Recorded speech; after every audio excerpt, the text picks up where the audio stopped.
ಶಿರಸಿ ನಗರ ಠಾಣೆ ಪಿಎಸ್ಐ ಆಗಿ ಅಧಿಕಾರ ವಹಿಸಿಕೊಂಡ ನರಸಿಂಹಲು.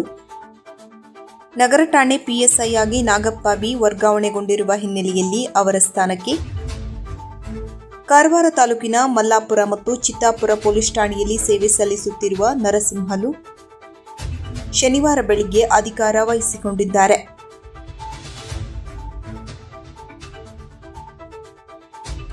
ಶಿರಸಿ ನಗರ ಠಾಣೆ ಪಿಎಸ್ಐ ಆಗಿ ಅಧಿಕಾರ ವಹಿಸಿಕೊಂಡ ನರಸಿಂಹಲು ನಗರ ಠಾಣೆ ಪಿಎಸ್ಐ ಆಗಿ ನಾಗಪ್ಪ ಬಿ ವರ್ಗಾವಣೆಗೊಂಡಿರುವ ಹಿನ್ನೆಲೆಯಲ್ಲಿ ಅವರ ಸ್ಥಾನಕ್ಕೆ ಕಾರವಾರ ತಾಲೂಕಿನ ಮಲ್ಲಾಪುರ ಮತ್ತು ಚಿತ್ತಾಪುರ ಪೊಲೀಸ್ ಠಾಣೆಯಲ್ಲಿ ಸೇವೆ ಸಲ್ಲಿಸುತ್ತಿರುವ ನರಸಿಂಹಲು ಶನಿವಾರ ಬೆಳಿಗ್ಗೆ ಅಧಿಕಾರ ವಹಿಸಿಕೊಂಡಿದ್ದಾರೆ.